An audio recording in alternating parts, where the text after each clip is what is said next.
Como é que vai? Como está? É um prazer estar recebendo Vossa Excelência na nossa comissão.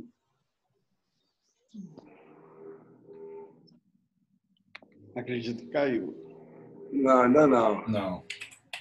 Eu não, estou online. Ainda não?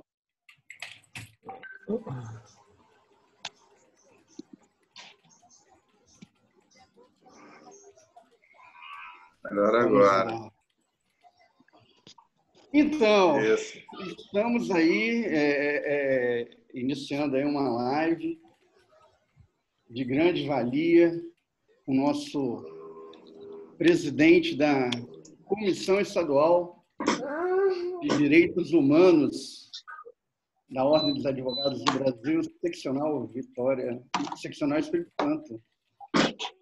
O Rodrigo Horta, grande amigo meu de longa data, um excelente profissional, pessoa incrível, entendeu? A qual eu orgulho de ser amigo e ter conviver, fazer parte do convívio dele e ter convivido boa parte também da adolescência com ele.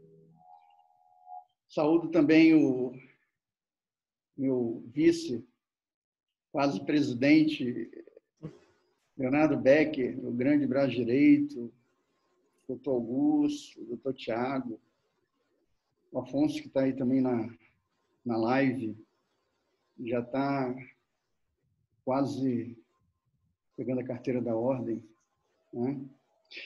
E temos aí hoje o assunto a discutir, a lei anticrime, que, por questões do destino, o propositor da lei 13.964/19 acabou de pedir demissão do cargo, que é o ministro Sérgio Moro, né? Fomos surpreendidos agora com esse pedido, entendeu? Me trouxe assim estou ocupado, estou em reunião. Me trouxe assim uma grande estranheza e surpresa, né?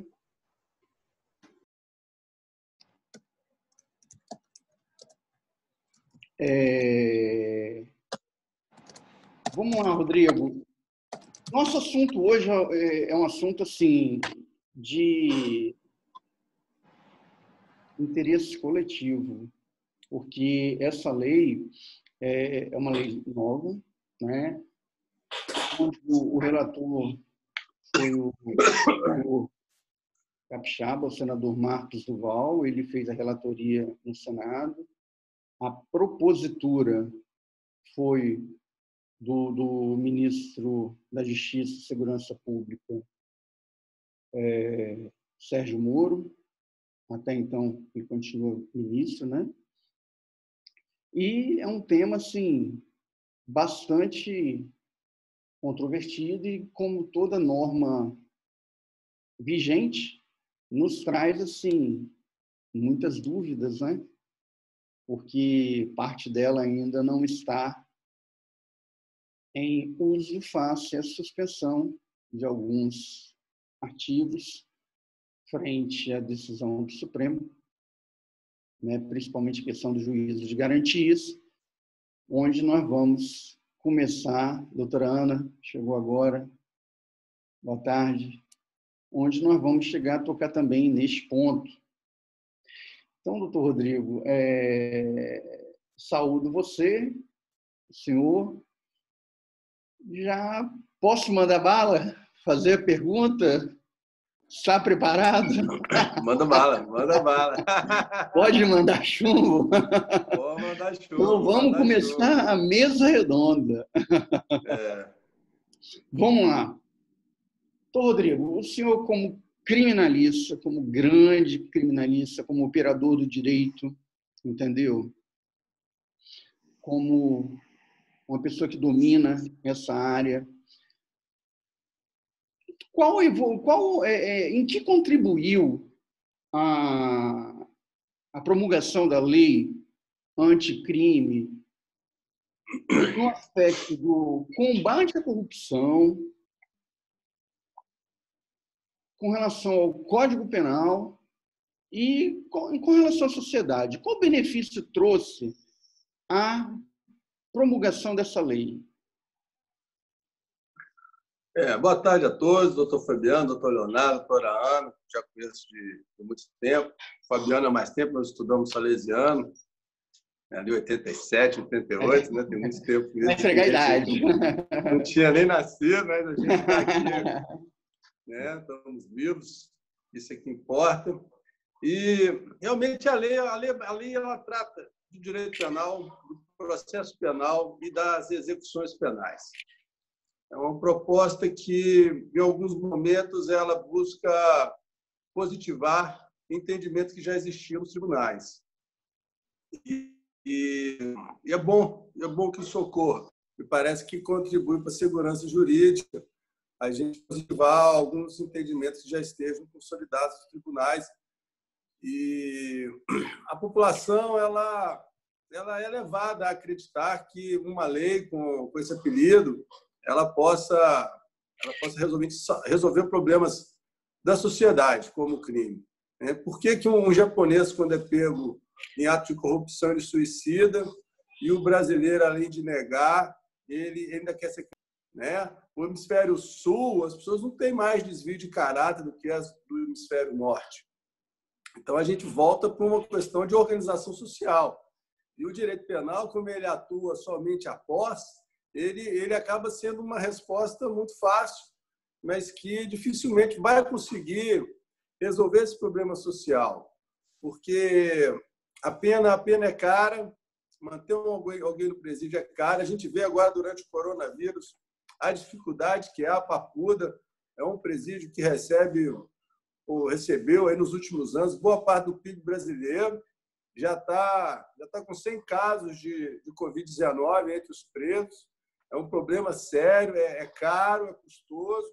Nesse mesmo momento em que o ministro da Justiça pede demissão hoje, havia medidas de proibição de visita de advogado nos presídios federais, que foi publicado isso hoje. Então, essa ideia de pensar o direito penal como um instrumento para mudar a sociedade, eu vejo com muito receio, porque realmente pode parecer que está resolvendo, atender ali necessidades dos jornais. Tem vários jornalistas hoje especializados nisso, em ficar mostrando crime e pedindo pena. Mas manter alguém preso 40 anos é muito caro, principalmente quando a gente vê o índice de reincidência nos nossos presídios. Sabe? Tem muito caso de jovem que vai para a unidade socioeducativa, depois vai para o presídio, depois reincide, volta para o presídio. É um freguês do sistema penitenciário. Então, a gente gasta uma fortuna para manter essa pessoa presa. E me parece, e vários penalistas pensam dessa forma, que poderíamos olhar com mais cuidado as estruturas sociais, sem nenhum coitadismo. Não faço aqui de forma alguma um discurso de direitos humanos. Estou presidindo a comissão, não tem nem um mês, e a gente já fez uma live. A nossa ideia ela é transformar os direitos humanos em direitos não só de algumas pessoas, mas realmente a noção nossa é muito mais acessível a toda a população.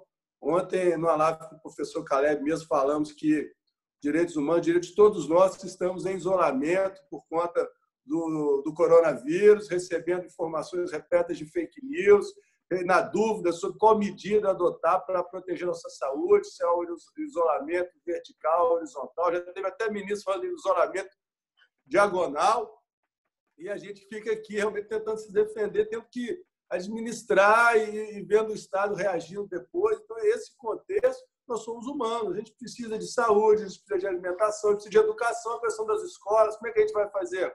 As crianças, a gente vira professor, ainda faz home office, ainda paga a escola, e será que essa criança está aprendendo? Então, a perspectiva nossa na comissão de direitos humanos é exatamente essa. Eu fiz esse breve comentário, porque realmente para que não contamine aqui a minha manifestação aqui, tudo que me for perguntado vai ser pelo que eu estudei.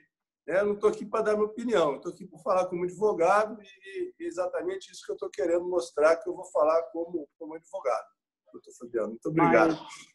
Eu que agradeço. Veja bem, o senhor aqui fez duas colocações aí nessa, só no início dessa sua fala que me chamou bastante atenção.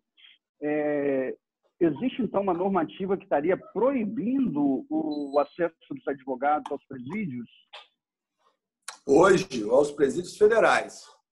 Certo. Hoje, no dia de hoje, foi publicado um ato proibindo a visita de advogados ao sistema penitenciário federal como uma medida de prevenção ao alastramento do coronavírus dentro das unidades prisionais.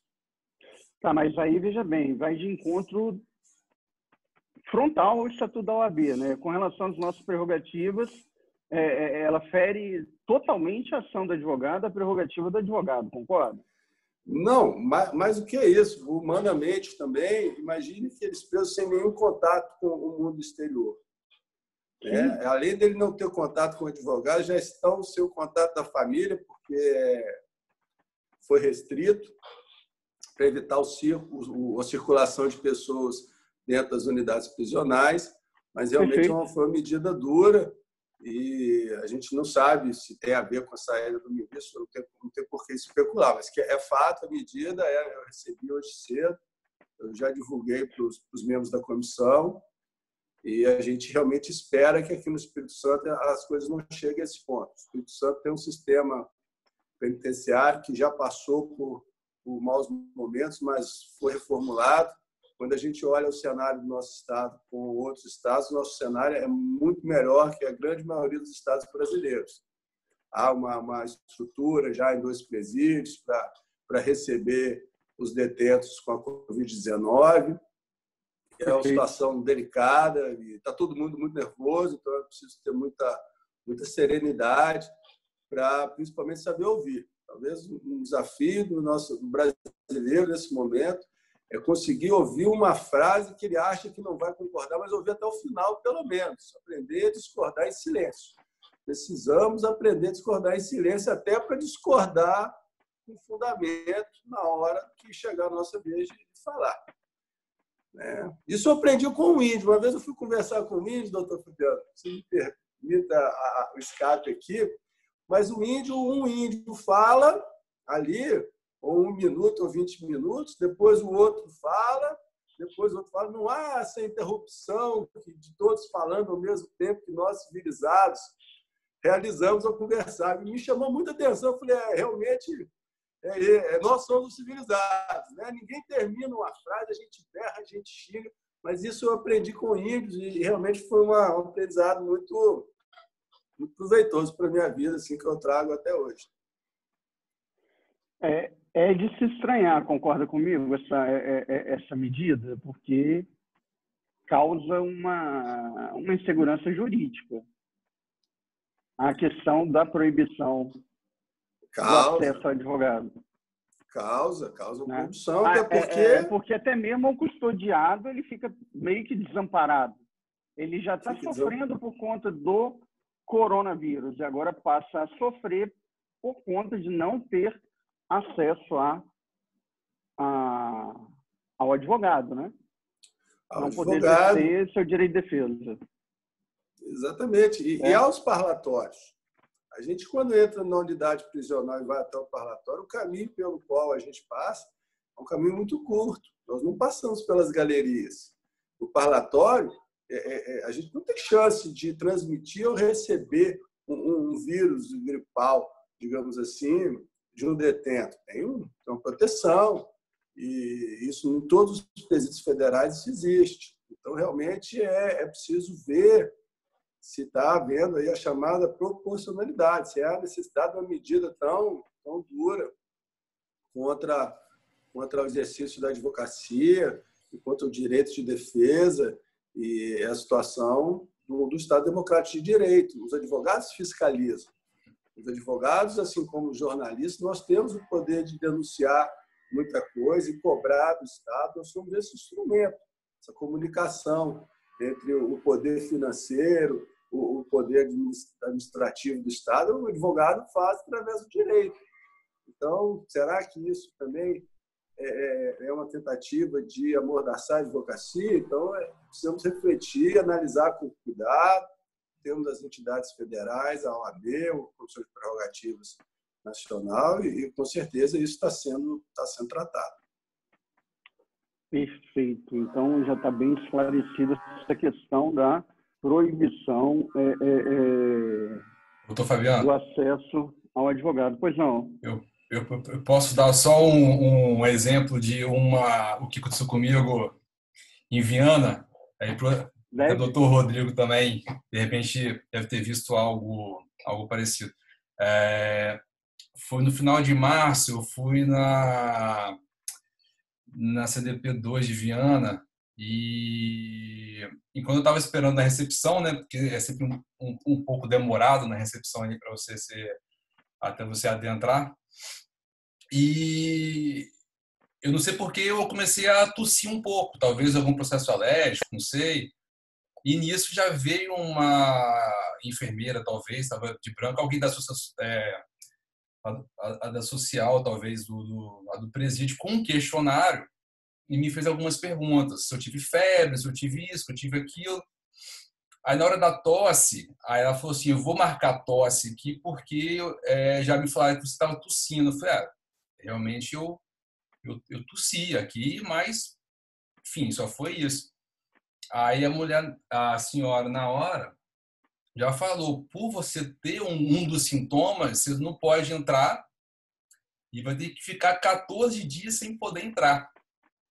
Aí calma aí, tudo bem, eu realmente tossi, né, aqui, talvez um processo alérgico, uma outra coisa, mas os outros sintomas se marcou como negativo, né, não tive febre e tal. Então eu tive que entrar numa discussão ali, num pequeno debate, para conseguir ver meu cliente, porque senão eu ia sair de lá sem entrar, entendeu? E tive que chamar o diretor e aquele negócio todo, né? Porque foi uma situação complicada. Eu realmente ia ter que ir embora. Eles tinham marcado lá e falou, você não pode voltar daqui a 14 dias e ponto. Não sei se o senhor já viu ou se houve algum caso que assim parecido que eu tenha comentado com o senhor sobre isso. Augusto, eu nunca vi nada parecido. Eles não vão isolar nenhum preso porque tossiu. Eles vão esperar ter febre. Por que com o advogado o diagnóstico é tão prematuro? Realmente me causa espanto. E eu não vou perder a oportunidade de dizer que nós estamos todos juntos no problema do coronavírus. O presidente do banco, quem pede dinheiro na calçada do banco, do detento, o agente penitenciário, nós estamos todos juntos. Eu fui inspecionar o CDP da Serra, não tinha máscara, não tinha álcool em gel dentro de nenhuma vasilha, não tinha luva, não tinha absolutamente nada. Eu entrevistei absolutamente todos os policiais penais, todos. Entrevistei os detentos, mas os agentes penitenciários eu entrevistei todos, né? E realmente o cenário foi que levou o presidente Risco a oficiar ao governador pedindo para dar EPI para esses homens. Então, enquanto a gente vai lá, enquanto direitos humanos, e olha para a vida do detento, da família do detento, do policial penal, da família do policial penal, a gente ainda ouvir, sabe, uma narrativa como essa sua. Sabe? Enquanto a sociedade não entender que nós estamos todos juntos, aqui nós não vamos evoluir, nós vamos ficar nessa situação de população entrincheirada. É muito triste. É verdade. Doutor Rodrigo, vamos prosseguir aqui com o assunto que seria realmente a questão da lei anticrime. Na lei anticrime, existe que gera uma discussão bem grande, que seria com relação à legítima defesa. Teria como o senhor pontuar qual a discussão e o que o senhor entende que ela trouxe de melhor ou se deveria ter ficado como está? O que o senhor pode pontuar a respeito da legítima defesa? Pergunta interessante, porque essa mudança que houve no parágrafo único do artigo 25 do Código Penal, ele não disse absolutamente nada que ainda não se pudesse extrair da parte geral do Código Penal. A legítima defesa, ela vai ser considerada só agente de segurança pública repelir agressão ou risco de agressão à vítima mantida refém durante a prática de crime. Então, é a legítima defesa de terceiros. Em nenhum momento se defendeu exercício regular de direito para as forças de segurança. Nunca isso foi defendido. O direito de matar as forças de segurança. Quem tem direito de matar é o Exército, são as Forças Armadas no confronto, entendeu? Com as características dos confrontos das Forças Armadas. A legítima defesa, ela precisa ser compreendida com calma, não é? A gente vem num país que o Código Penal ele era a conduta causalista. Havia o causalismo. Quando a gente estudou, a gente viu o causalismo como uma nota de rodapé, ou dizendo que o causalismo era cego, etc. Mas o causalismo ele era uma forma, uma conduta penal, e quando a gente pensa na dogmática penal, na conduta típica, ilícita e culpável, tanto o dolo quanto a culpa, eles eram formas de culpabilidade. Então, havia ali uma possibilidade do agente em erro ser excluído do dolo como forma de culpabilidade e a conduta típica praticada por ele ser ainda responsabilizada culposamente, porque a culpa era uma forma de culpabilidade. Em 1984, o Francisco de Assis Toledo foi ministro, doutrinador, da época que a gente tinha realmente grandes referências de doutrinadores no direito. Ele fez uma reforma da parte geral do Código Penal, adotando a concepção finalista da ação, do Hans Welzel. Então, essa mudança da concepção para a concepção finalista, ela não é somente uma inclusão do dolo na conduta, mas a culpabilidade, ela é, enquanto elemento da dogmática penal, ela foi esvaziada. Nós deixamos de ter o dolo e a culpa como formas de culpabilidade para termos a potencial consciência da ilicitude. Então, situações como a que ocorreu no início do período de isolamento, quando um morador de primeiro andar repele a agressão de alguém que entrou na casa dele e é autuado como um homicídio culposo.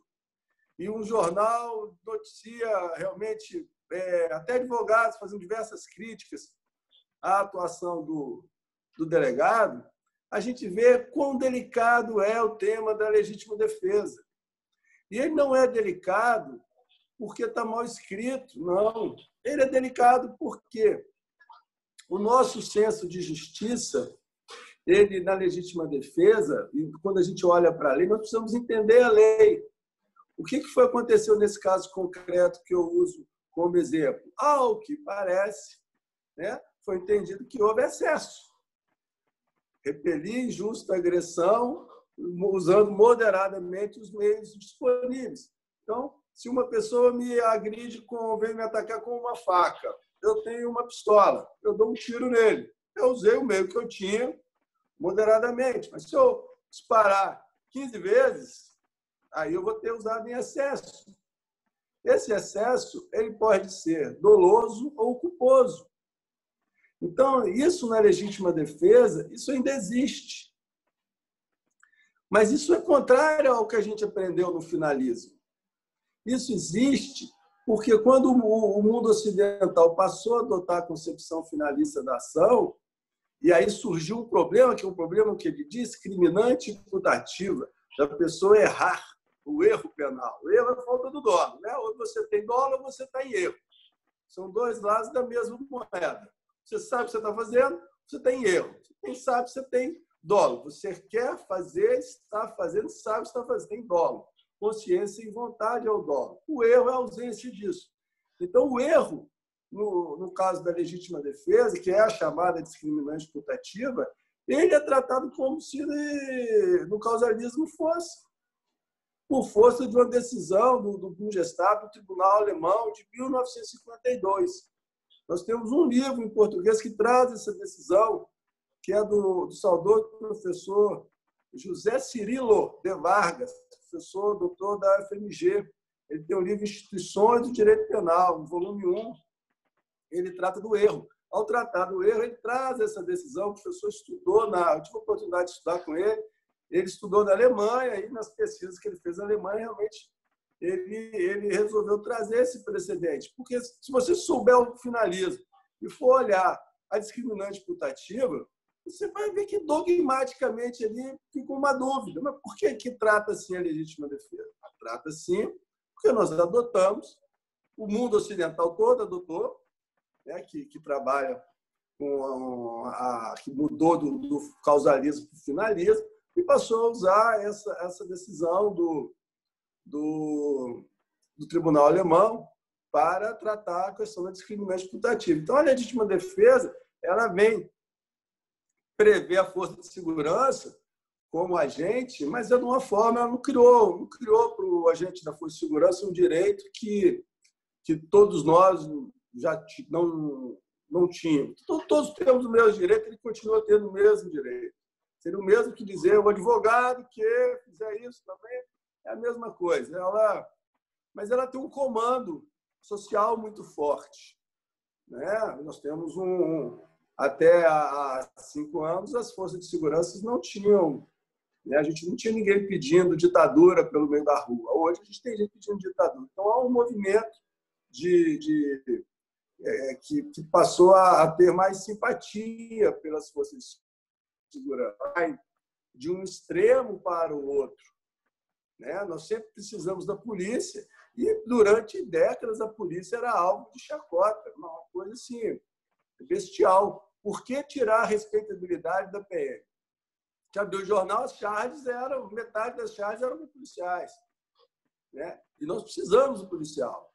Ainda mais aqui no Espírito Santo, a gente sabe muito bem que a gente já passou por uns dias sem ter polícia na rua, naquele movimento das mulheres, das 2017. associações. Nós, capixabas, sabemos muito bem quão essencial é o serviço de polícia.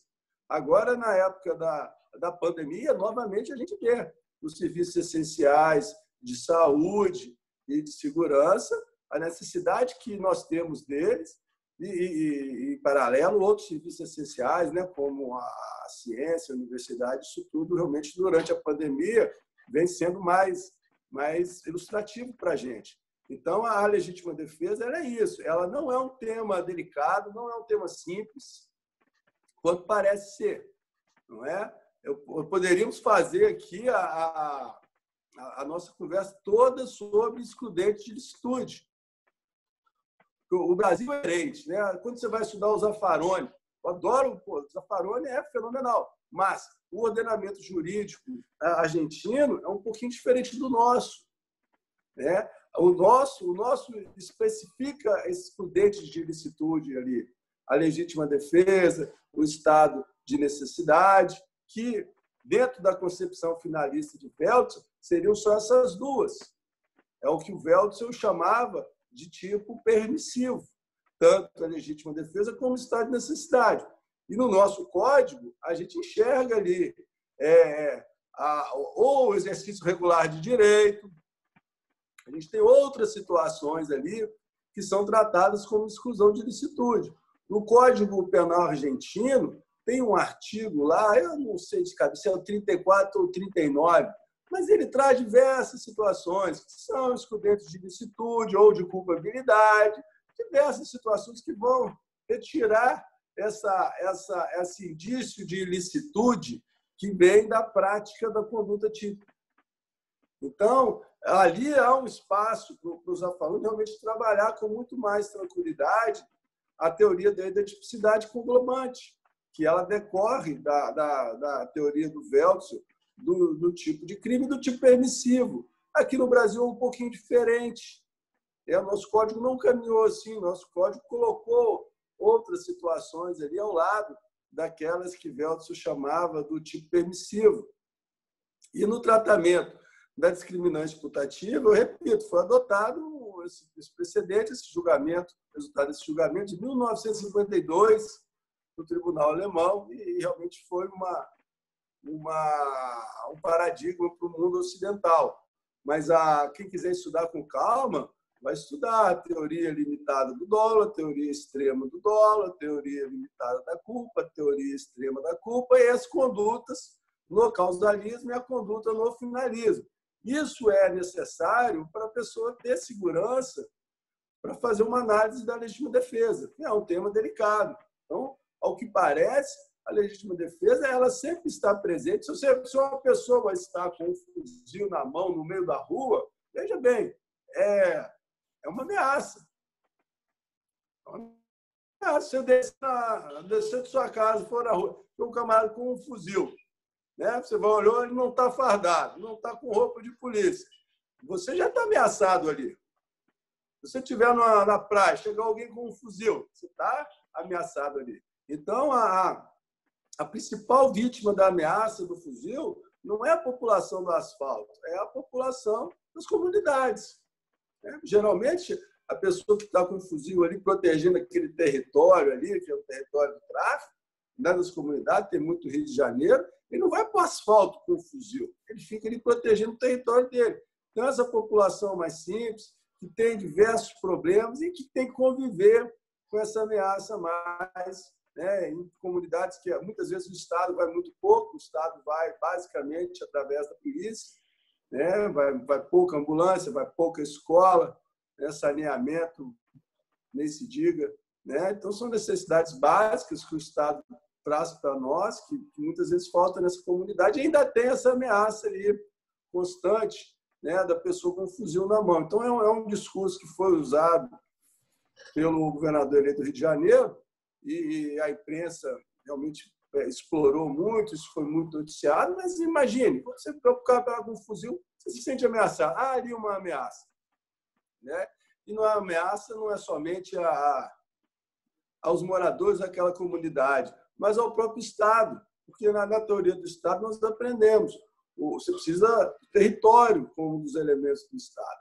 Se um grupo de pessoas, um grupo armado, resolve dizer que aquele território é dele, a ponto de um carteiro não conseguir entrar, um oficial de justiça não conseguir entrar, né, eles terem que entregarem isso na associação de moradores, para a associação de moradores ali entregar o mandato para o morador da comunidade, porque ela é tomada pelo tráfico, há uma questão de Estado. O ataque é ao próprio Estado brasileiro e aquelas pessoas que moram ali vão suportar isso no seu dia a dia. Então, me parece que esse comando social, ou por que não dizer político, desse artigo alterado, esse parágrafo único do artigo 25, é aí sim, nesse sentido é muito bem-vindo e muito necessário para a gente romper esse ressentimento do governo militar de 64. Nós precisamos superar essa página. Né? Isso aí, essa briga de comunismo, isso acabou, gente. O muro de Berlim caiu, a União Soviética acabou. Sabe? Não tem espaço para isso. Tanto o nazismo, quanto o fascismo, como o comunismo, eles não eram antagônicos, eles eram estados totalitários. Todos eles eram estados totalitários. E a gente tem aqui um Estado de Direito que eu acho que deve ser mantido e muito bem cultivado, e depende de nós, todos, cidadãos, se isso continuar existindo. Tem uma fala aí que o senhor falou que eu vi muito interessante, entendeu? Com relação a, muitas vezes, a pessoa que reside na comunidade ela tem que ir até a associação para buscar correspondência. Eu estava vendo um debate, assistindo a um debate, onde falou-se da seguinte forma, que no Rio de Janeiro, nas grandes metrópoles, o governo determina o fechamento do comércio, né? Porém, nas comunidades, quem determina se o comércio vai abrir, vai funcionar ou não, é o tráfico. entendeu? Então, só traçando esse paradigma com o que o senhor tinha falado com relação à questão dos moradores terem que pegar a correspondência na associação de moradores. Com relação a este questionamento aí que o senhor está com essa fala do senhor, me veio à cabeça, é um assunto que não é muito debatido, tá? Mas eu entendo assim que vale ser discutido aqui, já que estamos fazendo uma mesa redonda, um debate. Seria aquela questão, principalmente lá fora, sobre o direito penal do inimigo. O senhor poderia esclarecer algo, já que a nossa legislação penal pátria não traz nenhum artigo referente a isso? Eu acho a pergunta maravilhosa. Eu gosto muito desse tema. É um tema que esse tema é um mito no direito penal. O direito penal do inimigo ele foi pensado pelo professor alemão Günther Jacobs e ele desenvolve uma concepção do direito penal chamada concepção funcionalista. Então, agora mais cedo eu falei da concepção causalista e da concepção finalista. O funcionalismo ele tem o Klaus Roxin e o Günther Jacobs como seus principais expoentes.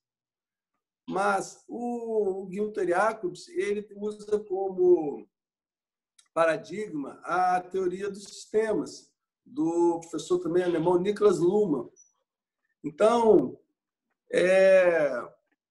simplificando, tentando simplificar, e é impossível a gente simplificar sem esquartejar também, né? Espero não estar fazendo aqui o que foi feito com a teoria do domínio do fato no julgamento mensalão pelo ministro Joaquim Barbosa. Talvez esteja fazendo a mesma coisa. Talvez eu esteja fazendo a mesma coisa que ele fez aqui com a teoria do domínio do fato, né? Me perdoe. Mas veja bem, se a gente está dirigindo, estou dirigindo meu carro e a velocidade permitida máxima ali é de 80 km. Eu estou seguindo essa velocidade. Na hora que enquanto eu estou nessa velocidade, eu tenho a proteção do direito. Eu estou trafegando com a máquina, que pode causar acidente, pode causar mortes, lesões. Eu tenho a proteção jurídica. Quando eu inauguro uma conduta que eu vou ultrapassar essa velocidade limite, eu começo a perder a proteção do direito.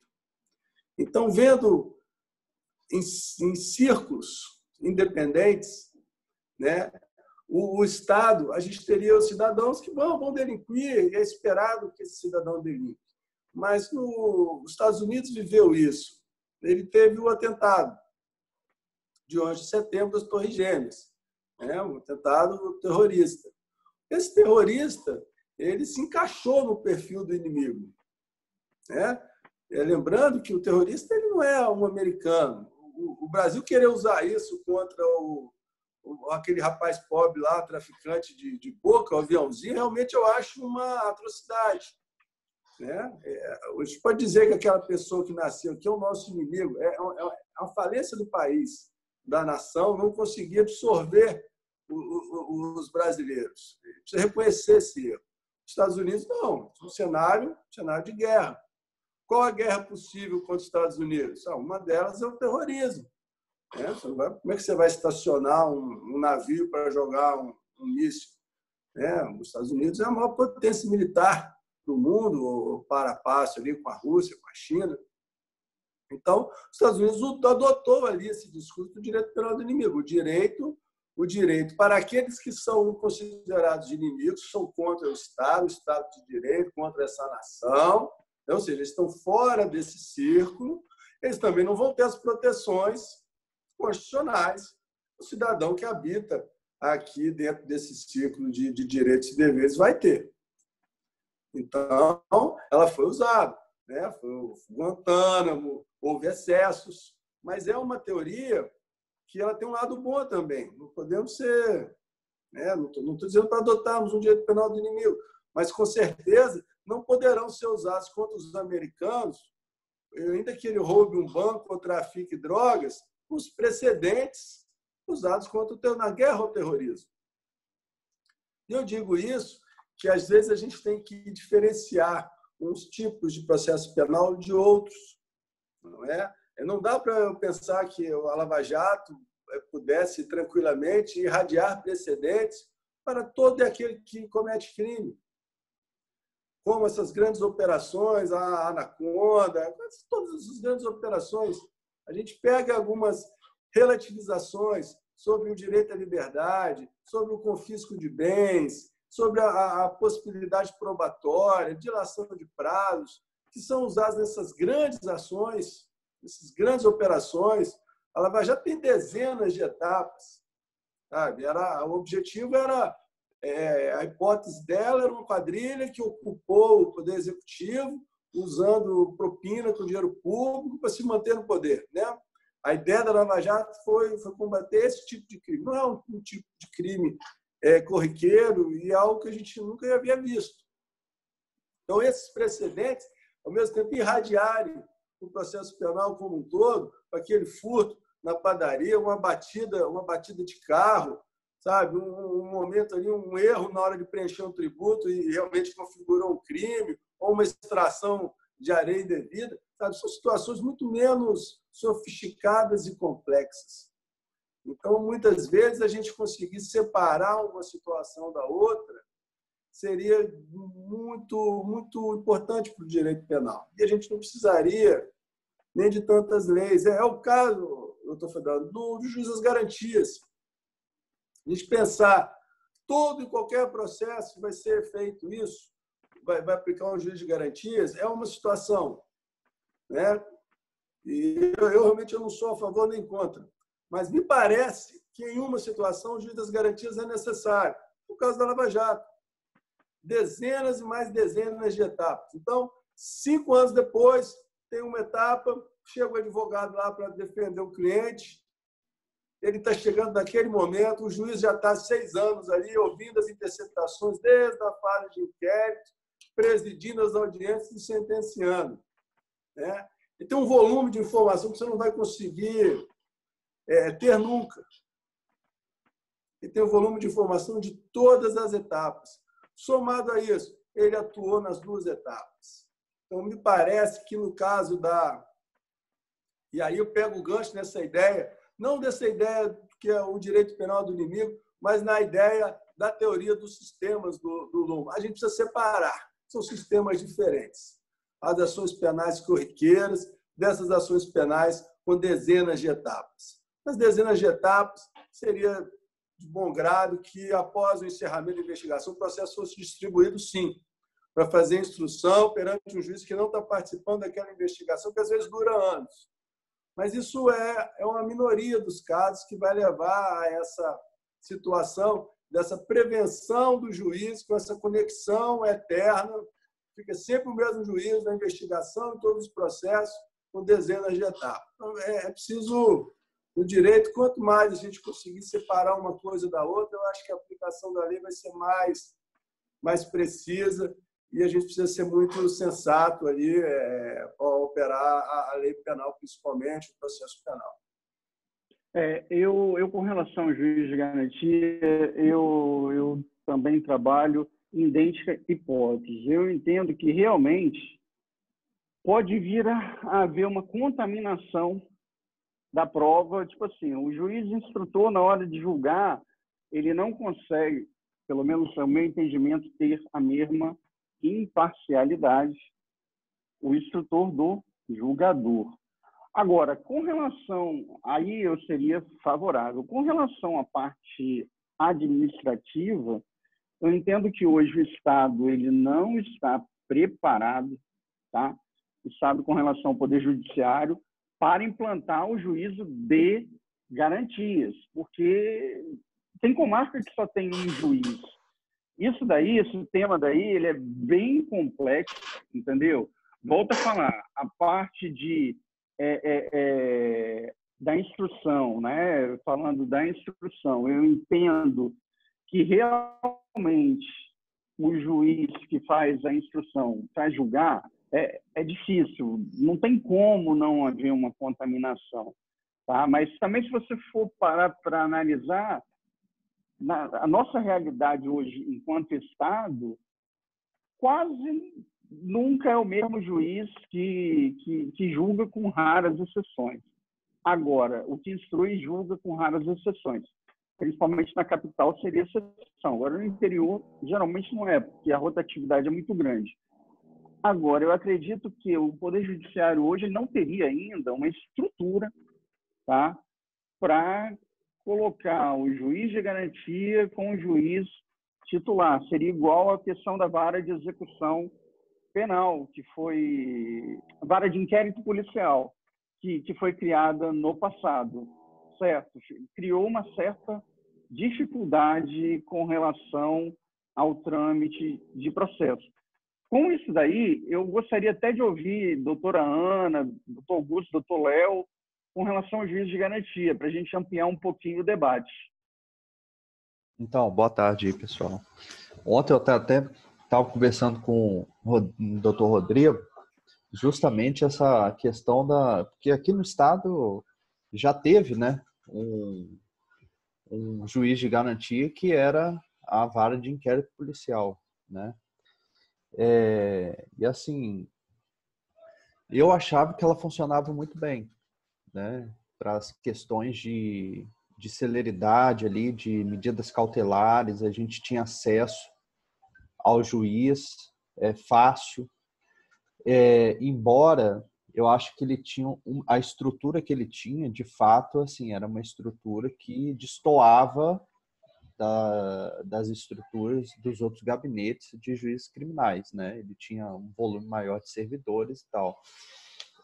Não sei se o Estado, não sei se foi isso que você quis dizer, Fabiano, mas assim, talvez o Estado não tenha como estruturar desta forma que funcionava a vara da central de inquérito. Porém, ela atendia, né, a grande Vitória toda. Eu, na minha opinião, a gente vê muito em audiência criminal, por exemplo, a questão pelo que me parece, a fase instrutória, ela vai um pouco assim, ela não vai completa para o juiz que vai assumir ter acesso, né? Tô errado, gente? Tô errado, Rodrigo? Com o juiz das garantias, tem a parte instrutória e o que vai para o juiz que vai julgar, eu acho que não vai completo, né? O juiz das garantias ele não vai atuar contra a chamada aquela adequação criminal que tem do princípio da identidade física. Encerrado o inquérito, cessa a competência e esse processo é distribuído com a denúncia para uma das varas criminais competentes. Seria como se fosse uma substituição, não é? Ainda há o princípio da identidade física de que o juiz instrutor presidir a audiência única de instrução e julgamento, né, preferencialmente será o que vai sentenciar. Eu digo preferencialmente porque você tem as exceções legais de substituição, de a pessoa ser promovida, etc. Nem sempre ele vai estar ali. Mas ele estando ali, a sentença será dele. Entendi. Então, assim, na minha opinião, aqui funcionou, pelo menos na Grande Vitória, eu acho que funcionou. Eu militava muito mais no direito criminal.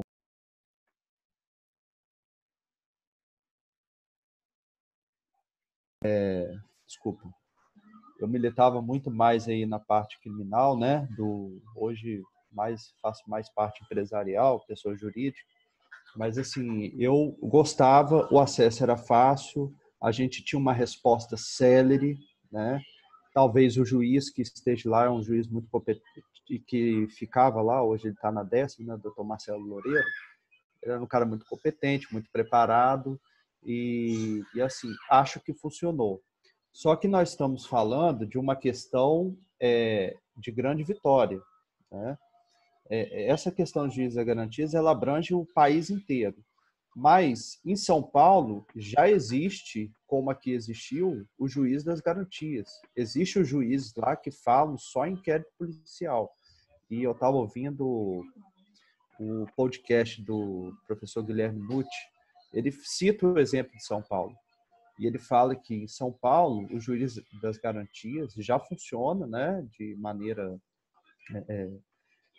não bem antes da lei, e que traz resultados céleres para a justiça em relação às medidas cautelares, enfim, os pedidos, inclusive de habeas corpus, né? Então, assim, eu sou favorável, desde que realmente aconteça na prática o que a lei, né, vem trazendo para a gente, que é essa divisão entre o juiz instrutor e o juiz julgador. Até porque quando você chega na audiência criminal, uma vez eu tomei um susto, mas a prática do juiz é o quê? O senhor prestou um depoimento aqui, principalmente para os condutores. O senhor prestou um depoimento aqui, o senhor confirma um depoimento? Ele não faz a prova em juízo. Ele só chancela o que foi feito no inquérito, que é o inquérito é uma peça, é um procedimento totalmente inquisitório, sem contraditório. Então, o defensor público, eu esqueci o nome dele, acho que é da 7ª, ele atuava muito na 7ª criminal.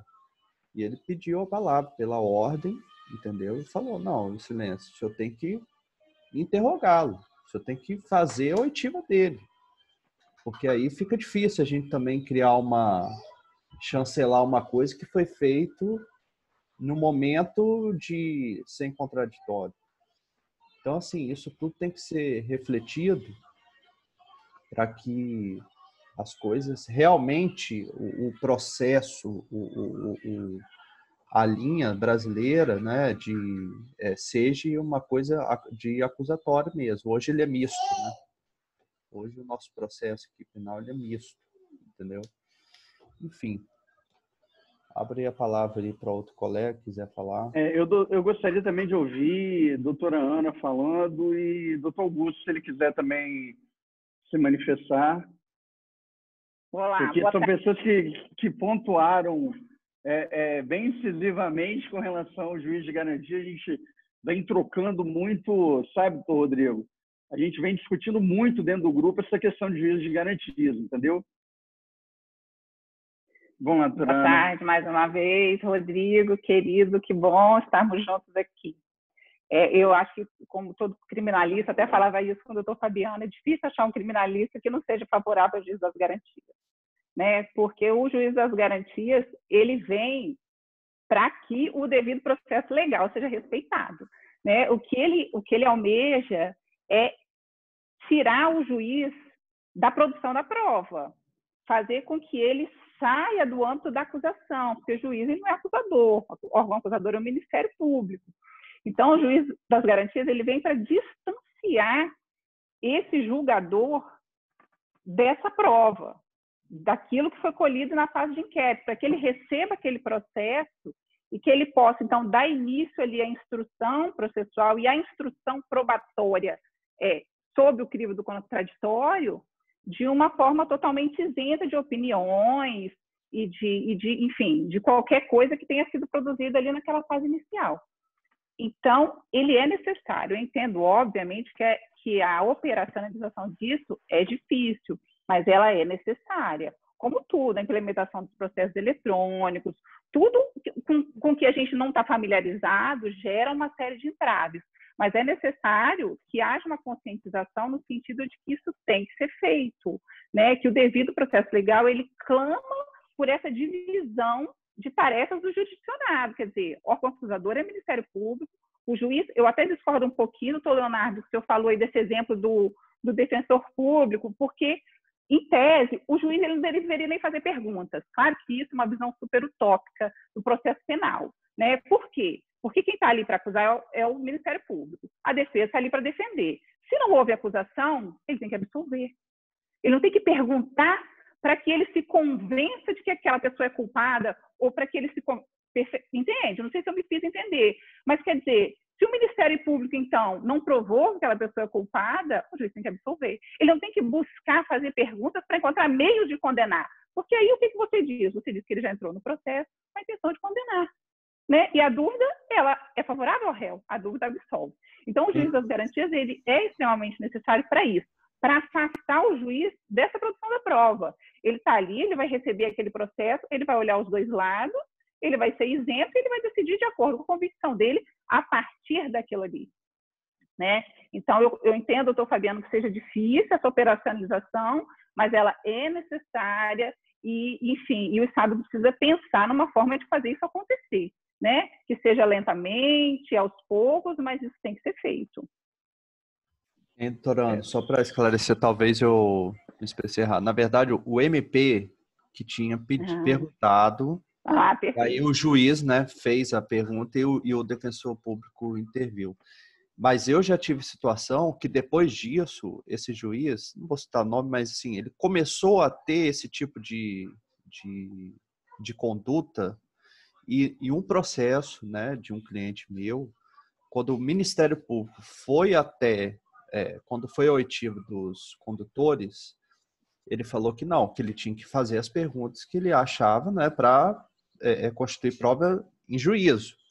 O cara não soube responder nada e ele teve que absolver, entendeu? Uhum. Então, é isso daí. A gente fica também um pouco de mãos atadas quando chega em audiência e pergunta: o senhor confirma o depoimento? Então, confia. Totalmente, é isso aí. Qual o depoimento dele?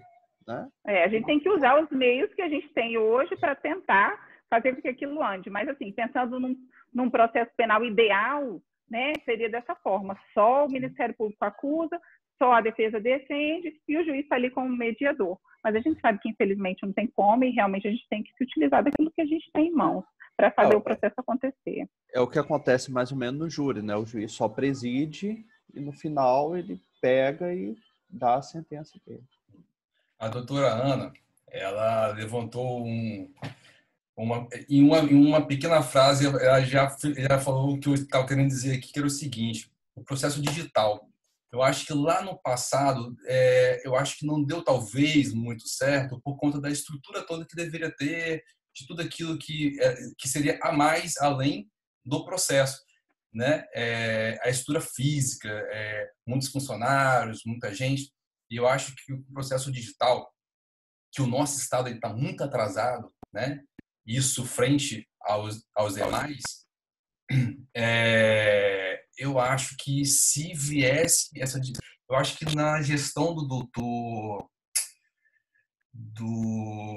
esqueci o nome do presidente do tribunal, que deu uma pequena freada. Tinha começado legal, aí entrou o presidente, e agora, de repente, com o doutor Ronaldo, a gente consegue e vai conseguir, de repente, retornar essa movimentação da digitalização para facilitar esse trabalho, entendeu? Porque aí eu acho que vai acelerar mais esse negócio de processo de ir mês em mês, de ficar nisso. Não, isso tem que acabar. O home office agora, por causa do coronavírus, né?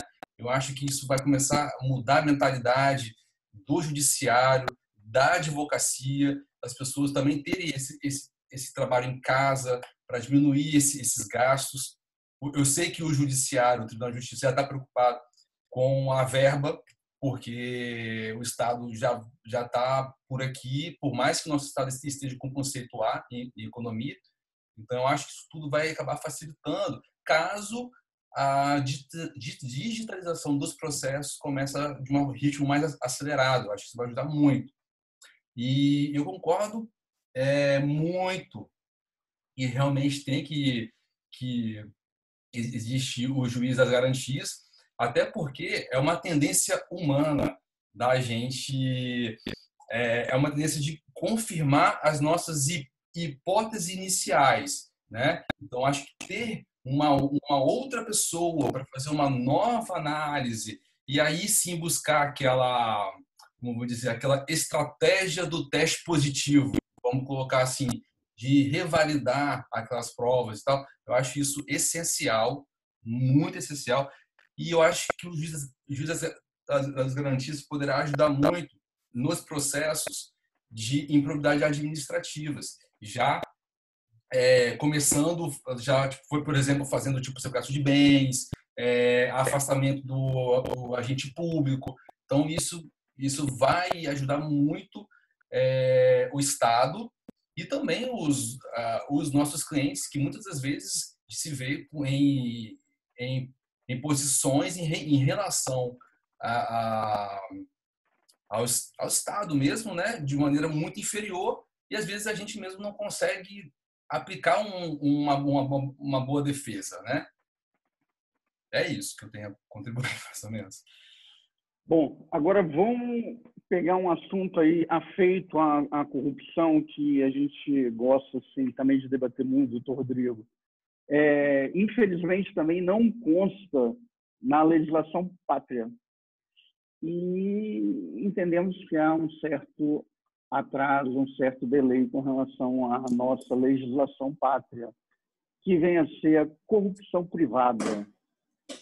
O que o senhor poderia falar, embora fuja o assunto anticrime, mas o que você poderia falar? Qual o seu entendimento com a corrupção privada? O meu entendimento é que já teria estar há muito tempo dentro dos nossos direitos, entendeu? Já deveria estar capitulado dentro do Código Penal há muito tempo, de forma explícita, de forma clara, não tendo que fazer analogia.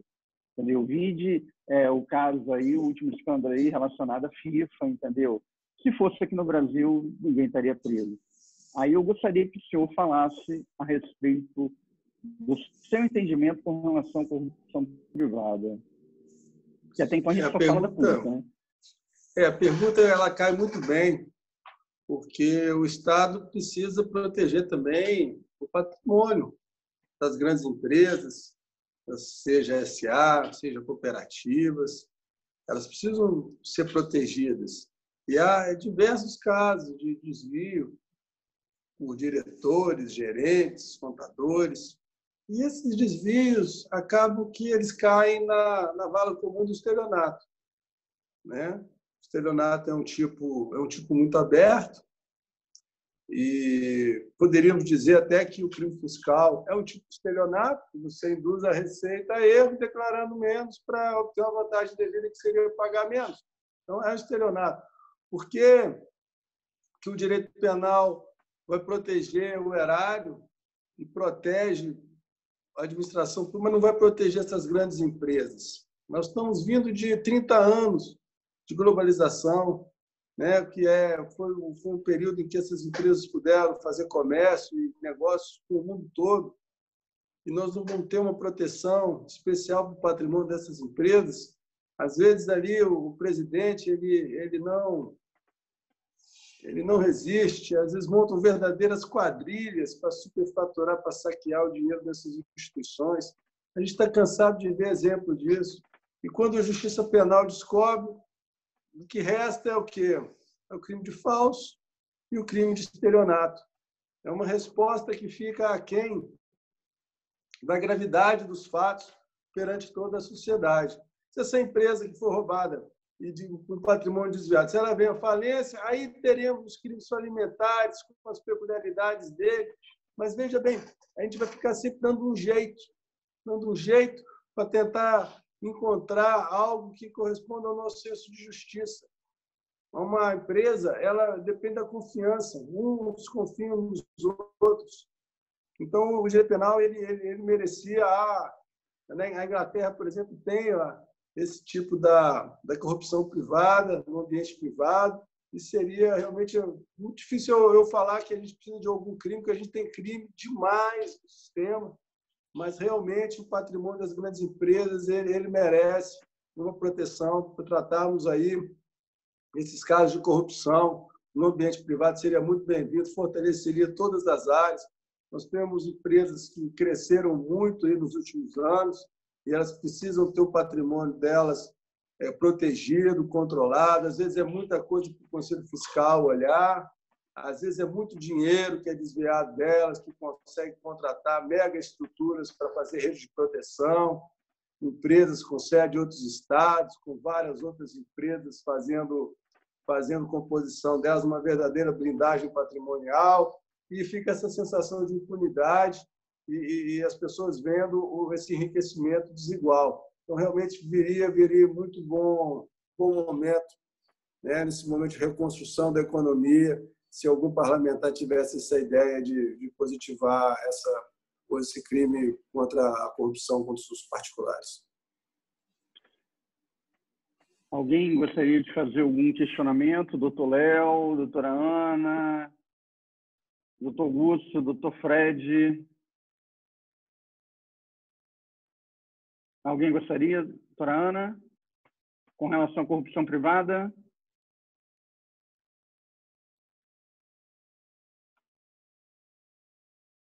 Ninguém? Bom, com relação, doutor Rodrigo, ao artigo 94 da Lei Anticrime, onde há o perdimento do bem, tá, para o Estado, qual o seu entendimento? O que o senhor acha? Porque, tipo assim, vamos analisar da seguinte hipótese. Não podemos jogar na vala comum aquele que pratica um crime de menor potencial ofensivo para aquele que desvia bilhões, entendeu? Acredito eu que deva se utilizar uma questão chamada dosimetria, tá? Só que, no meu entender, eu não vejo dessa forma que existe essa dosimetria. Não há uma variante onde a pessoa pode vir a se defender com relação à perda do bem para o Estado. Como o senhor vê essa questão? Essa alteração legislativa, já desde que houve aquela operação Anaconda, o precedente que eu li diversas vezes, era aquele juiz, o caso da Rocha Matos, um magistrado federal, tinha acusações ali de grampos indevidos, um business dentro de uma vara federal criminal, e foi decretada a perda do patrimônio dele todo por ser incompatível com a renda dele enquanto servidor público, né? Então, esse precedente do Superior Tribunal foi um caso que teve muita repercussão, a mídia noticiava diariamente. Ele realmente mudou a interpretação que havia até então no Código Penal. Você buscar um liame entre o patrimônio da pessoa e a atividade ilícita. E me parece que tanto aquele precedente, e aí eu volto ao que eu já disse hoje, né? Uma operação daquela, a pessoa ocupava o cargo de autoridade que ele possuía, completamente diferente de situações corriqueiras do direito criminal. Mas o precedente dele era usado, né, nos casos mais corriqueiros. Então, é uma alteração legislativa que ela veio para suprimir a necessidade de prova, né? Não é uma questão de efeito da sentença. Ela está em efeito da sentença. Mas o que ele está dizendo é que não precisa de tanta prova assim para poder expropriar o bem. Ele inverte o ônus da prova, sim, eu concordo com... Eu sei que a doutora Ana pensa assim, sabe? É um artigo...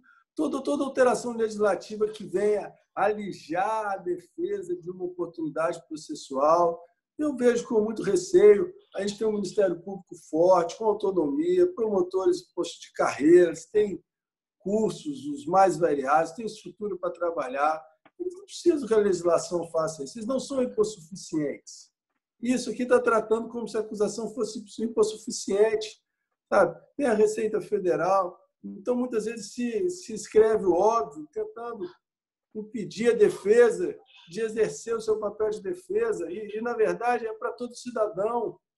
Todo cidadão. Se a pessoa for acusada de uma contravenção, e essa contravenção ela tiver algum dinheiro, ela sendo inocente ou não, ela pode ter um problema de lavagem de dinheiro. E dentro da lavagem de dinheiro, ela vai cair nessa situação da perda do bem. Então, é muita agressividade do Estado. O Estado não precisa disso, sabe? Ele não precisa positivar, trazer na lei impossibilidades da defesa agir. Não precisa enxugar o cidadão, porque o cidadão Ninguém aqui defende causa própria, a gente defende pessoas das mais diversas relações, as pessoas são absolvidas também, muitas vezes, mesmo tendo sido manchete do jornal, a instrução processual vai demonstrar que essa pessoa foi absolvida e o jornal sequer vai noticiar. O jornal não noticia absolvição. Quando noticia absolvição, é com aquele tom de que houve algum erro ou que houve alguma brecha, ela não arreda o pé de que foi injusta aquela manchete acusatória inicial.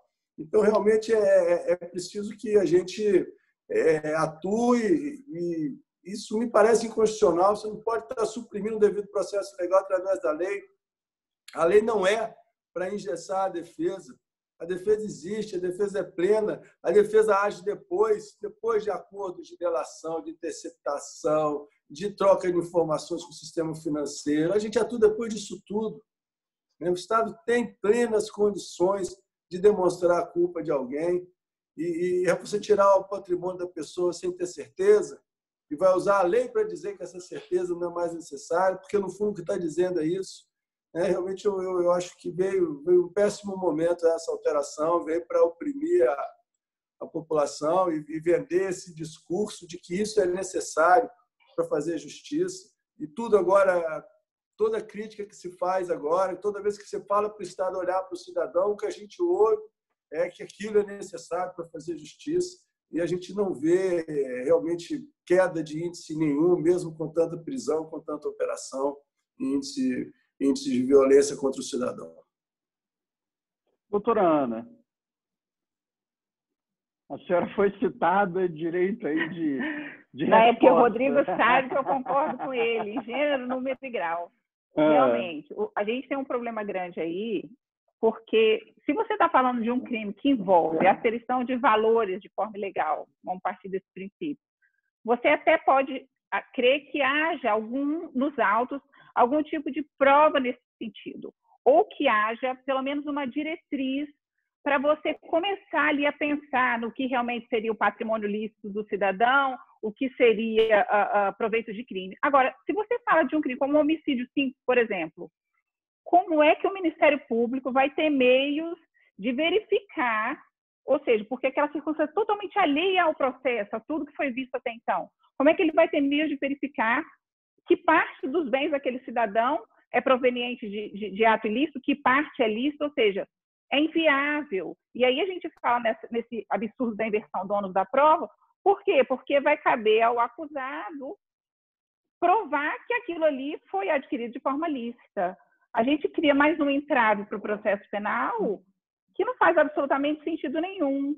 Né? Eu acho que é uma tentativa, é isso que o Rodrigo falou, uma tentativa desesperada de dar uma resposta social. Olha aqui, já que todo mundo pensa assim, né? Não, mexe no bolso. Se mexer no bolso, a pessoa vai sentir. Então, olha, eu vou mexer no bolso e vai ter um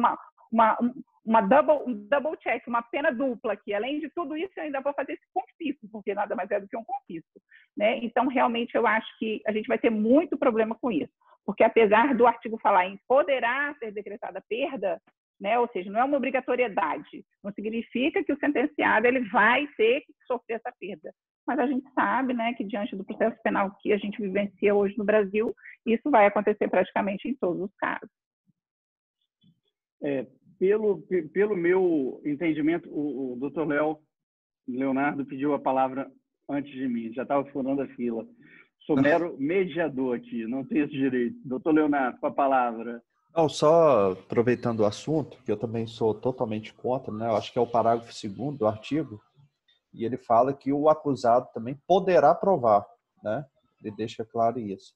Mas a gente tem exemplos aí hoje no Brasil, com a Operação Lava Jato, de que esse artigo ele não é necessário, né?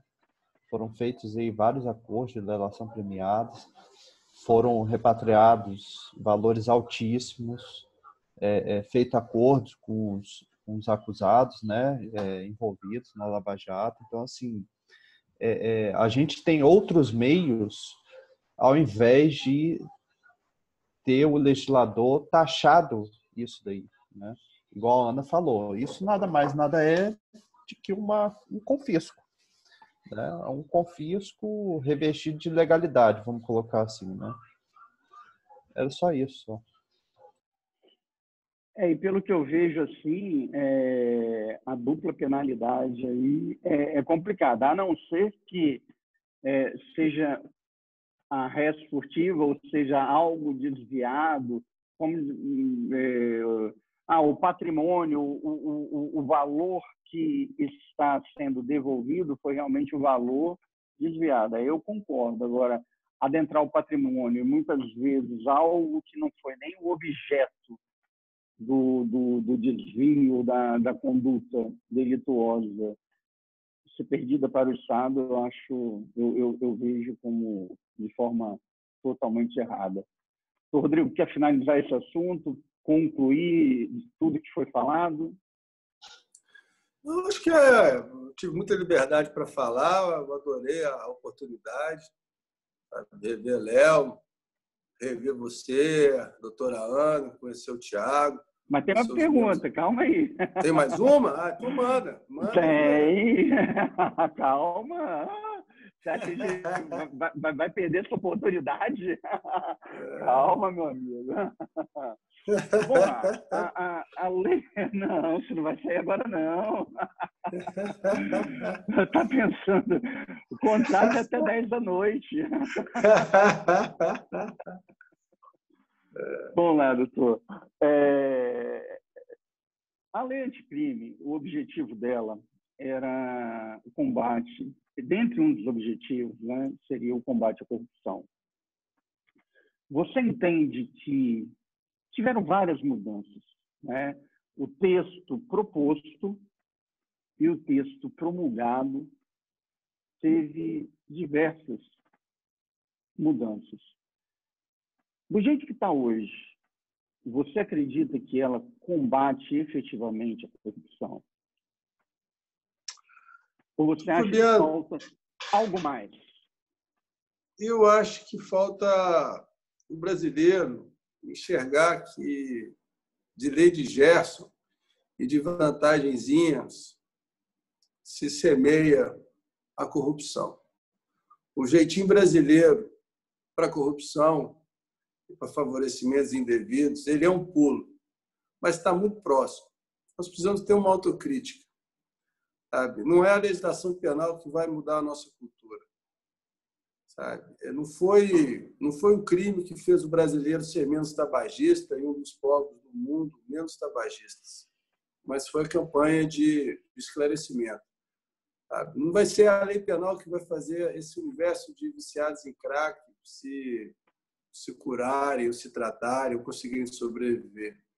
Eu não acredito no direito penal como um meio para solucionar os problemas sociais de todos os níveis, né? Até a ambição desmedida que às vezes incorre alguns políticos, algumas autoridades e passam a se locupletar indevidamente. Eu não acompanhei esse projeto com calma. Eu sei que o juiz da Garantias ele está no projeto de lei 156 de reforma do Código de Processo Penal. O relator era o senador Renato Casagrande e foi colocado aqui. Havia livros já publicados sobre esse projeto de lei de reforma do novo CPP com o juiz de Garantias. Então, não há uma... Eu sei que ele foi colocado, não havia no texto inicial, mas não é um assunto estranho ao Congresso Nacional de forma alguma. Eu soube que os processualistas penais foram a Brasília e realmente faziam um trabalho de conscientização. Isso me foi dito pelo professor Gustavo Henrique Badaró numa live que a gente teve a oportunidade de fazer semana passada. Eu não sabia dessa informação e nem da de que os penalistas não se mobilizaram para ir. Eu sempre estudei mais profundamente o direito penal que o processo penal. Eu também me sinto mais à vontade de fazer críticas por ter um cunho científico sobre o direito penal do que o processo penal. O próprio juiz das Garantias, eu vejo prós e contras, mas, sinceramente, eu não consigo abraçar uma solução para isso. Nós vivemos num Estado que teve problema de corrupção, que teve intervenção federal, quase teve intervenção federal há 20 anos. Sabe? E isso tudo foi feito. Houve excesso, sim, mas houve situação que era necessária ser feita e o Estado está aí. com a economia em dia, o Estado está funcionando. Então, não é a lei que vai salvar nossos problemas. Realmente, a educação e a autocrítica. O brasileiro precisa saber que o papel de cidadão não é lá e votar e xingar. O cidadão tem que fazer parte dele, no condomínio, no bairro onde ele mora, nos institutos mais simples, que ele vai receber um troco a mais e não vai devolver por quê? Vai deixar a pessoa do caixa pagar. Então, eu acho que a lei de Gerson, o jeitinho brasileiro, são uma forma muito traiçoeira com que os maus hábitos entram no nosso passam a compor o que a gente considera ético, né? E a gente precisa realmente ser muito coerente com isso. Cabe a todos nós somos brasileiros, todos nós somos vítimas da corrupção e todos nós somos responsáveis por um povo com uma educação melhor e uma qualidade de vida melhor. Eu concordo com essa questão que, vamos dizer, não só a lei anticrime, ela não tem o condão de mudar totalmente a corrupção. Ela pode ter o viés de combater a corrupção, mas eu acredito realmente que a corrupção ela é modificada com a educação do povo, né? Eu vejo o seguinte, nos Estados Unidos, a pessoa deixa de agir com medo de uma sanção. Já no Canadá, não. Ela deixa de agir porque aquilo dali não é ético. Então, você para ver o seguinte, a consciência, o nível de educação de países são totalmente diferentes. Um não age por medo de sanção, o outro não age por quê? Porque não é ético. E eu acredito que realmente esse viés aí que você puxou, a gente deva caminhar nesse sentido.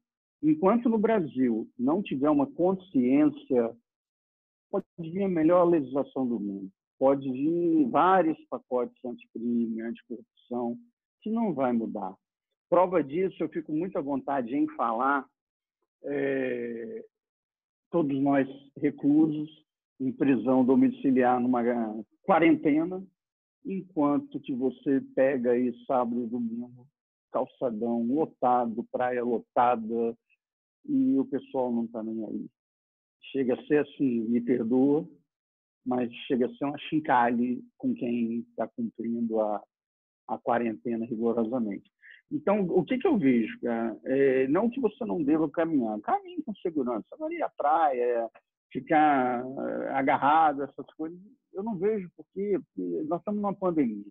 Então, eu vejo o problema arraigado de forma cultural, entendeu? E a forma de se acertar isso, realmente, é através de educação. Porque não adianta só apenar, entendeu?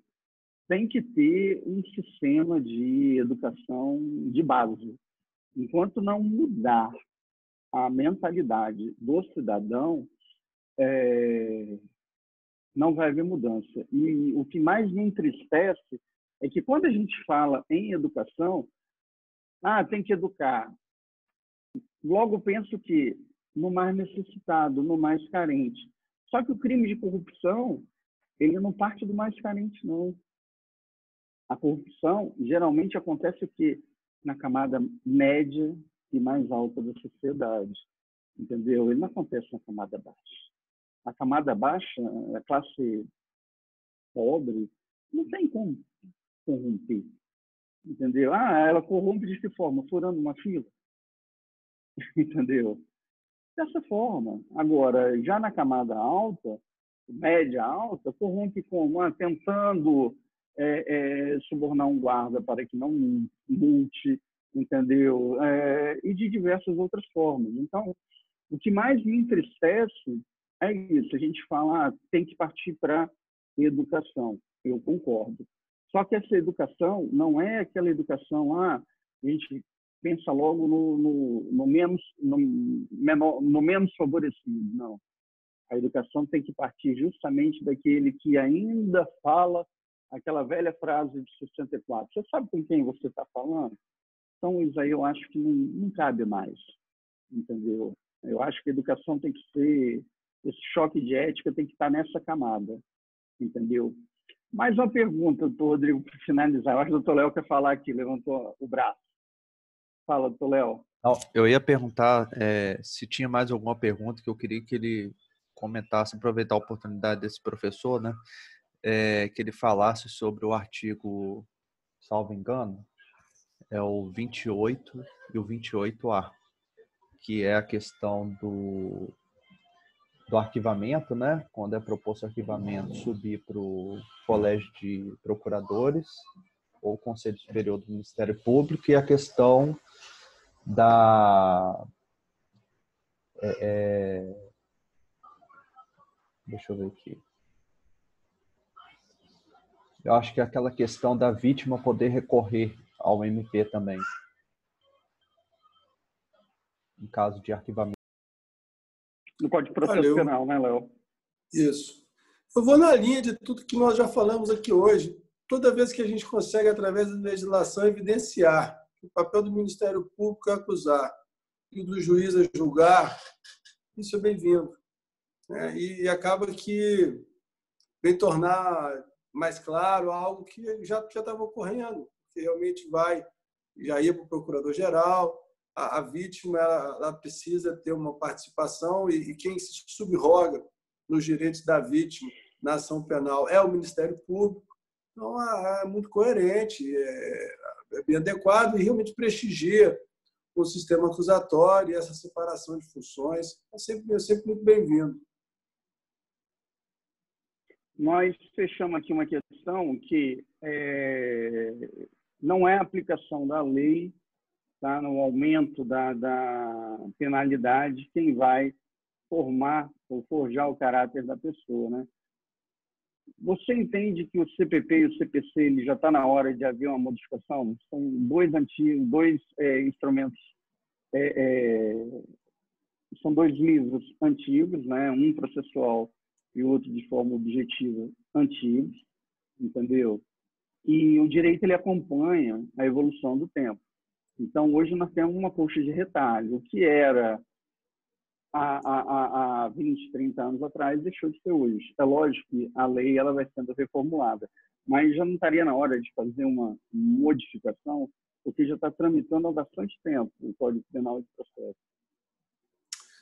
Olha, a publicação dele é antiga, mas ele está sempre sendo reformado. O Código de Processo Penal, a gente em 2008, nós tivemos inovações que até hoje não foram colocadas em prática na sua totalidade, como a audiência em meio magnético, audiovisual, com aquela gravação. Aqui no Estado, muitos juízes compraram eles mesmos o sistema para fazer a audiência dessa forma. Essas alterações de 2008 elas foram fruto de projetos de lei anteriores. Cada título do Código de Processo Penal foi alvo de um projeto de lei, porque se considerou a possibilidade de reformar o Código em títulos, ser mais eficiente do que fazer um grande projeto de novo CPP, que demoraria mais.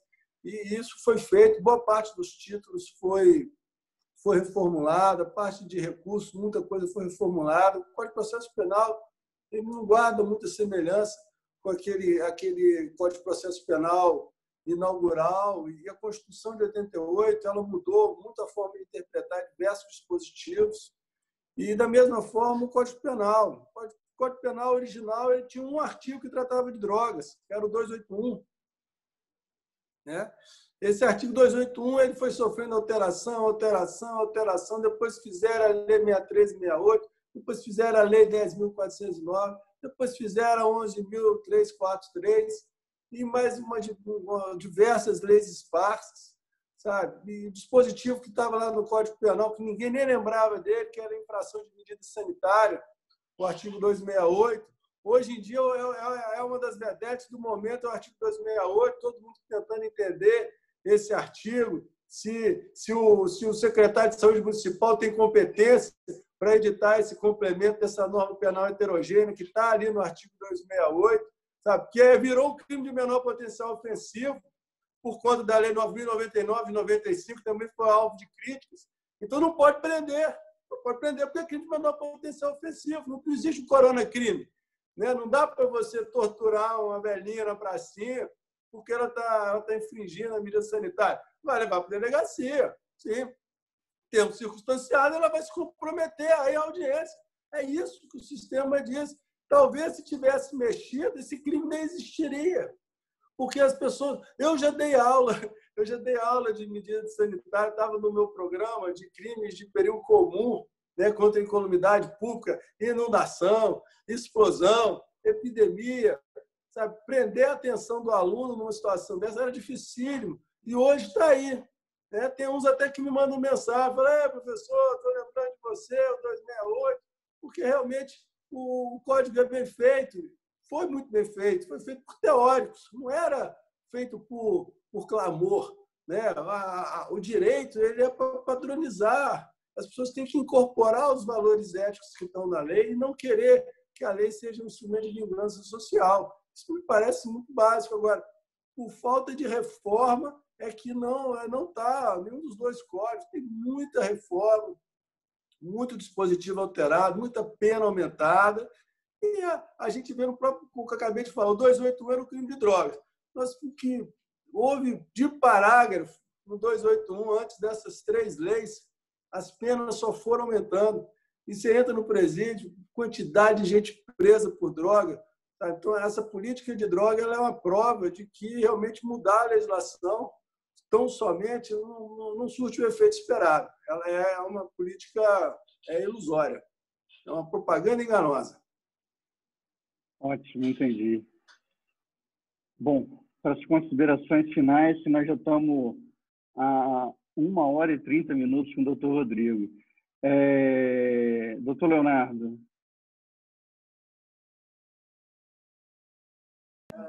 Oi. Não, só agradecer aí o doutor Rodrigo aí pela sempre boa vontade, pela aula. É um profissional que eu conheço há muitos anos também e sei da capacidade, da competência dele, muito conteúdo. Se a gente se deixasse, a gente ficava aqui até de noite, conversando e ouvindo ele.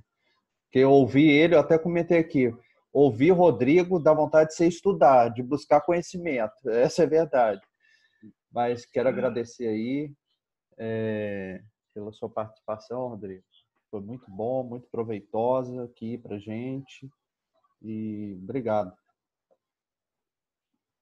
Doutora Ana, doutor Augusto, doutor Frederico.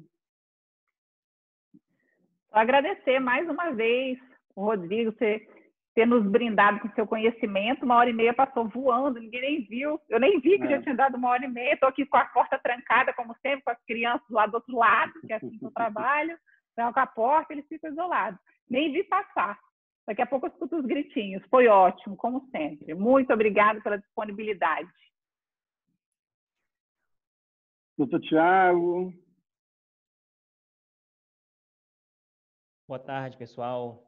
Seguinte, quero agradecer ao doutor Rodrigo. O doutor Rodrigo deu uma aula excelente, já ouvi falar muito, é um prazer conhecê-lo, vamos dizer assim, não pessoalmente, mas pelo menos agora pela essa videoaula aqui, vamos dizer assim.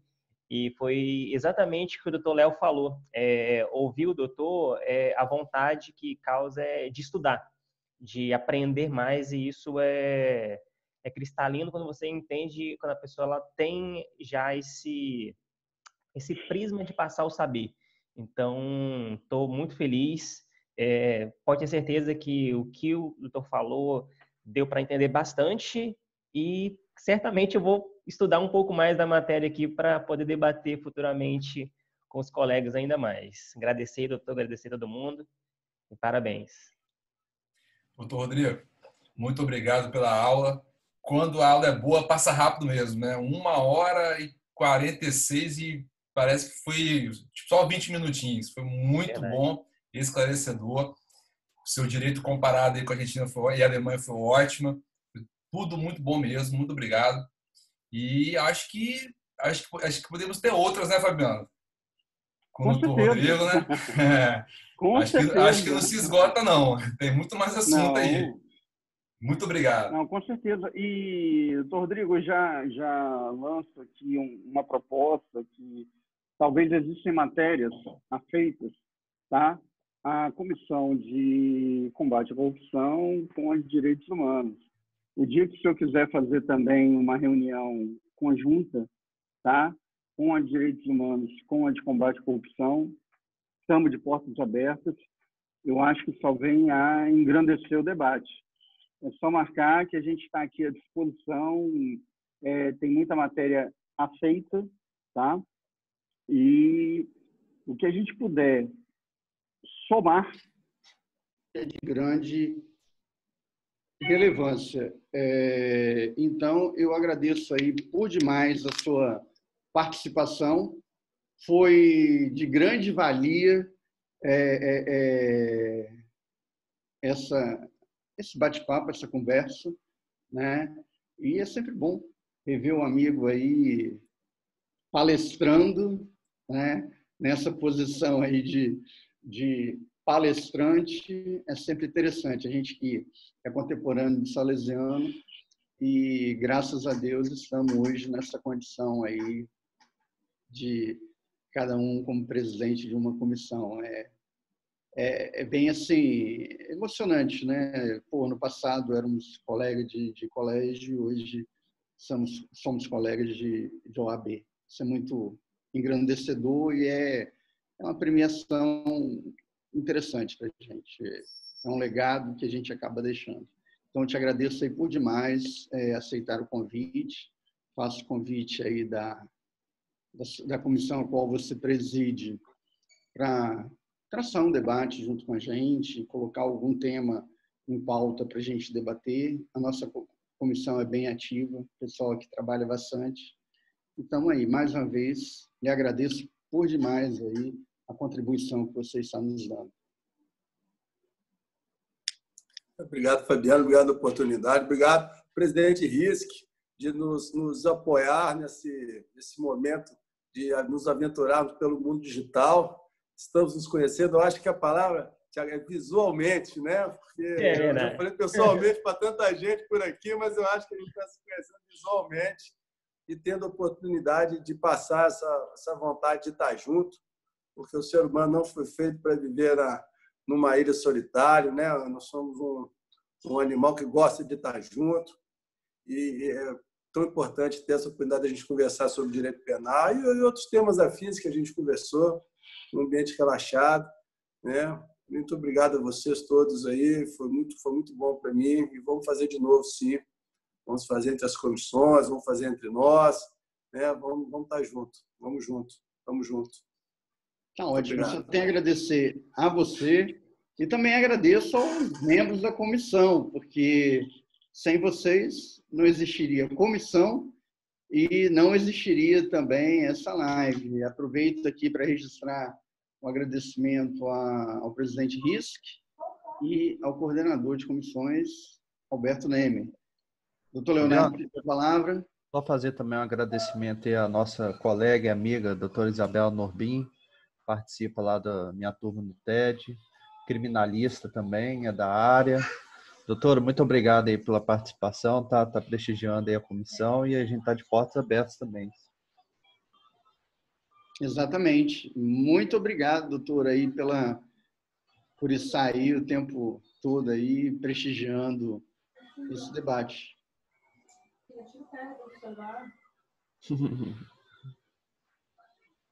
Então tá bom, gente. Eu agradeço mais uma vez, doutores, a presença de todos, tá?